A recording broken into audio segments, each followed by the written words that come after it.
Welcome to Fortune Cookie Tarot. This is your 2 for Tuesday, and today we have Donald Trump versus the EU. Be right back.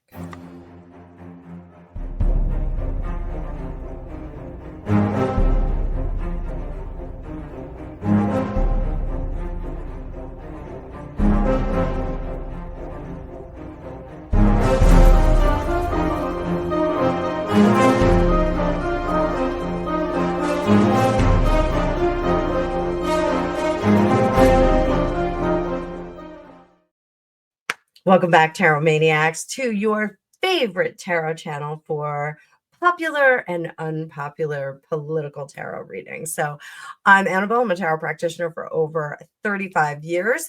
And in this video, we're going to look at Donald Trump's motives toward the EU. And also in video 2, we're going to look at the EU, how they see Donald Trump. There's been a lot of talk about tariffs. My dad was flipping out on the phone. There's all kinds of crazy stuff going on. So let's take a look at this. But before I do that, I want to remind everyone that it is past lives sale week. So if you want to explore some past lives, I have a sale on my past life guided meditation where you and I explore a past life. It could be a phobia. It could be connection with another person, but we'll have a lot of fun with it. You can link down below in the description of this video, and let's pull up that card view. Make sure you hit the like button and let's giddy up, kids. So first question, what is Donald Trump's true intention toward the European Union right now? We are using the Curious Creatures Tarot. I have the Hydesville Tarot peeking out there, and I also have the Gypsy Witch fortune telling cards. It's a fun little deck you can get on Amazon. There's a link in the description just for you. So let's see. What is Donald Trump's true intention toward the European Union? 6 of Wands. He wants to accomplish something over them, and he does not want to give them any money anymore. 6 of Pentacles in reverse. Queen of Wands. He really wants to show that he does have some level of control over the European Union. 2 of Cups. He doesn't want to do any work with them. And that Tower card. Something's going to come crashing down. What is our dominant view here? The Hangman. He is looking at things from the perspective of things that have been done before. He's trying not to recreate the mistakes of past leaders. Under the surface, 6 of Cups. He is trying to get back to a stronger platform for the United States, where the United States is a superpower. Is this a bad thing? Let's pull a few cards and find out. Is this underlying thing a bad thing? 5 of Cups in reverse, the Star in reverse. It's not progressive. 9 of Pentacles, and it does leave Europe in some state of exposure. Unfortunately, I do think that Europe does need the support of a superpower like the United States. So it does put them in a little bit of an awkward position, a little awkward. So, is Trump trying to fracture or weaken the European Union for his own gain? Is he purposely trying to create some exposure for them?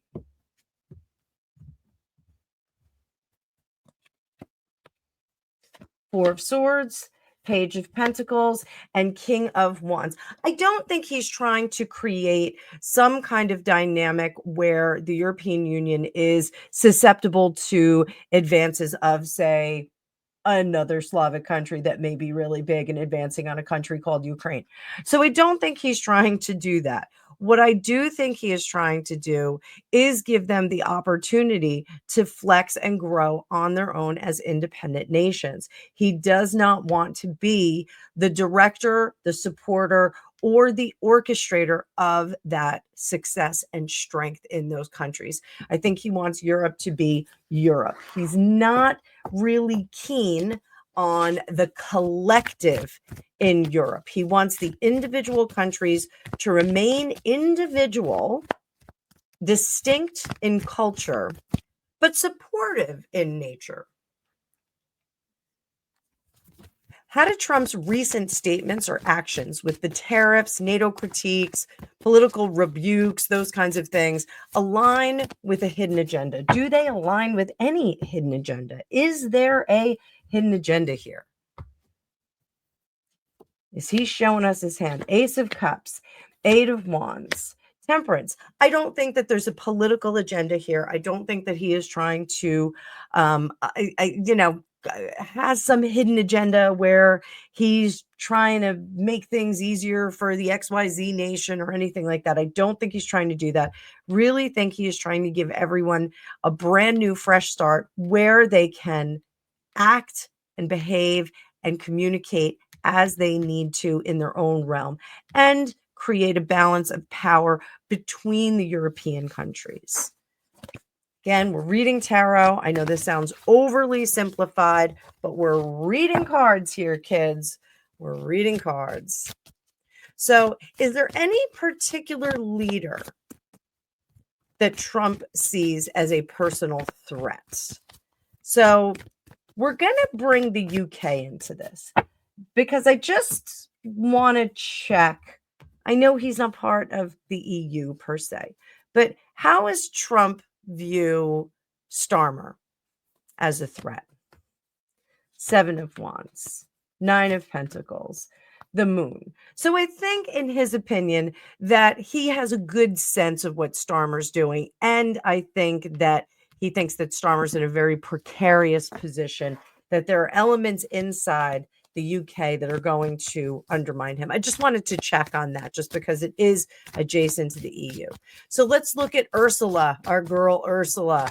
Let's see. Does he think that Ursula is an adversary? Personal threat. Ursula, Devil in reverse, Four of Swords. Nope, asleep at the wheel. And I think he does think that she is going to cooperate and start anew with him. She is willing to start anew, ready to get to work together. Believe it or not, I think he believes she'll work with him. What about Macron? Macron. What about Macron? How does he see Macron as personal threat? Ace of Wands, King of Pentacles. I do think that he thinks that Trump thinks that Macron is a weak leader, a diluted leader, not diluted, but diluted leader, that he really doesn't have the same kind of public support behind him that would allow him to make truly, truly radical moves. So there we go. There we go. Does Trump have a secret weapon that is an ally in the EU? Secret weapon as an ally in the EU. Does he have one? Page of Wands, Ace of Wands, both in reverse, Four of Wands. He does offer the concept of stability here with this Four of Wands. But does he have any particular person that's willing to come forward and say, yeah, buddy, let's hang out. Let's be, let me whisper in your ear. No, doesn't have that at all. Doesn't have that at all. So let's scroll on down. Is there a foreign influence behind Trump's current stance? Is Russia or China influencing him to not support the EU? I'll have Russia on the left. China on the right. Russia. Five of Wands, the Lovers.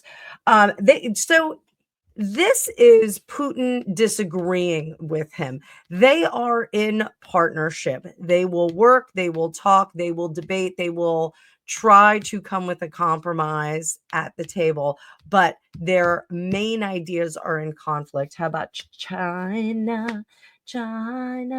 Not talking to China at all.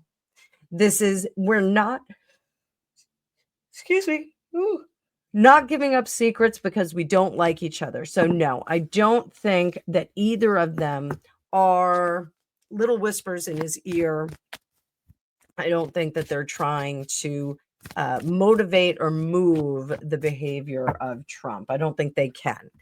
So what role does nationalism play in Trump's spiritual or karmic mission this time around? Wow.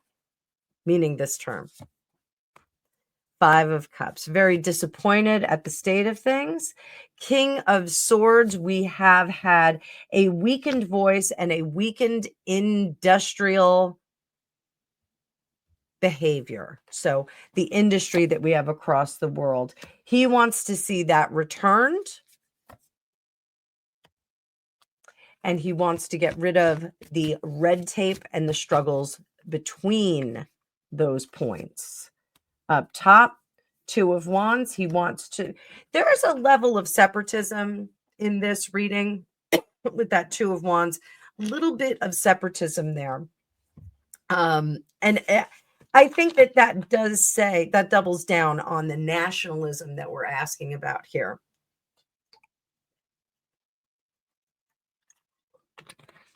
With the devil underneath, I think there is a level of greed attached to this devil down here. Greed that we want America to be great again. Make America great again. It was his slogan that he ran on 2 times.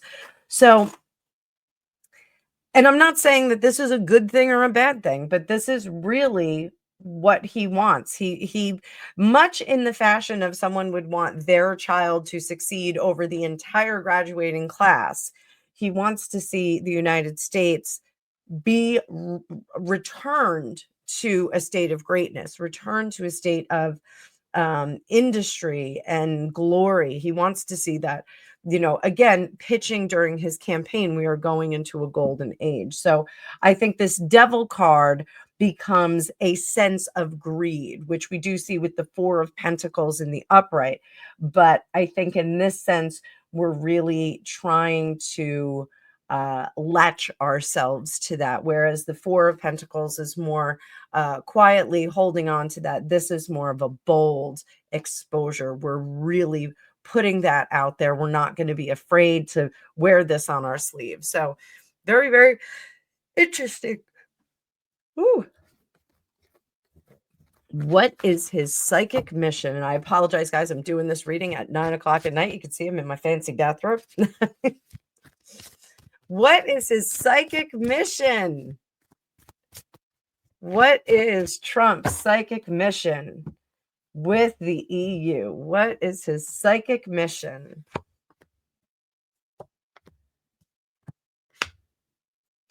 Again, this is to sever our support of them. This is when you are teaching your child to ride a bike and you take the training wheels off and you run along the sidewalk with them and then you let go of the bike and let them pedal. That is really the essence of what he is trying to do. He is trying to let go of the EU after World War I, World War II, and the support that was given during that. Again, this is a tarot reading. I know I'm oversimplifying it, but this is the essence of what I'm getting here. He wants them to stand up and take a seat at the table and to excel at the things that they're good at. He's creating that opportunity for them. So that really is his psychic mission. So what is the likely trajectory of Trump's influence over the EU over the next 6 to 12 months? What is the likely trajectory of Trump's influence on the EU over the next 6 to 12 months?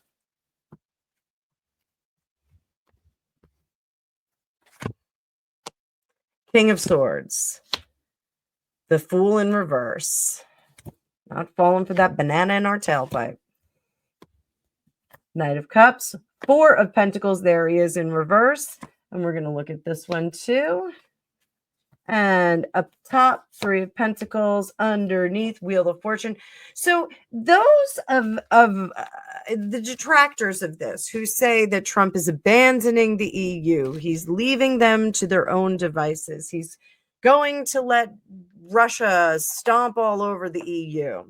Not true. That's not really what his goal is here. His goal is to maintain beneficial contracts and agreements with countries that are willing to share in the glory, share in the achievements and acceleration of technology and wisdom and all those things.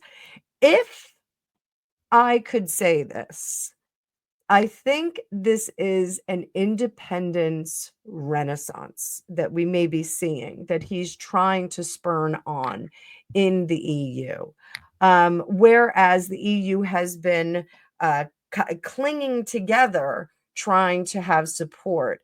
It's almost, again, independence renaissance, where the independent and radical nature of the United States from 1775, 1776, he is trying to infuse in some of these countries. You don't need to lean on us as a crutch. You can go about your accelerating your good things that you can do, the achievements that you have. Engineering coming out of Germany, all kinds of neat things have come out of there. I'm just going to say wine out of France because I love wine. He wants these countries and these cultures to excel for what they excel at, not plug and play into a system where they become District 5 or District 6 or District 12 or whatever that is.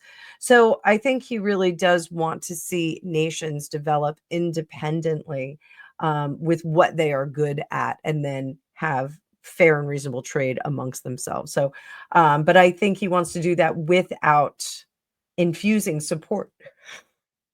Ooh, sorry, guys. Without infusing support into these nations, whether it's defense, finances, those kinds of things. So, we're still going to love you. We're still going to love you. We're just not going to bankroll you anymore. And you guys can figure that out. And then once you have come to terms with what you are able to produce and do, then we will come back together. This is going to set you all on a great Wheel of Fortune. I love this Wheel of Fortune card with that white tiger. And up here, then we can be even partners, not necessarily equal partners, but even partners. So pretty robust and interesting reading on this, guys. So I do hope that you've enjoyed this part one. You can go on over and see part two in just a little while, but let me know what you think about Trump's attitude toward the EU and what your attitude toward the EU is. I don't live in Europe, so I don't really have a solid opinion. We do still have some family that lives in a number of European countries. And I know that they have a very, very different perspective from what we have. Do they want to have American services all over the place and running amok? I don't think so. I don't think they necessarily do. But let's find out in the second reading. So again, thank you so much for watching. Please like, share, and subscribe. And I'll see you in part two. Oh, and there's also a Zuckerberg thing going on for 3 days. So you're going to get 3 videos about Zuckerberg and his talks with Congress. Holy moly. That'll come a little bit later in the day. So see you a little bit later and get part two a little bit later today. All right. Bye for now.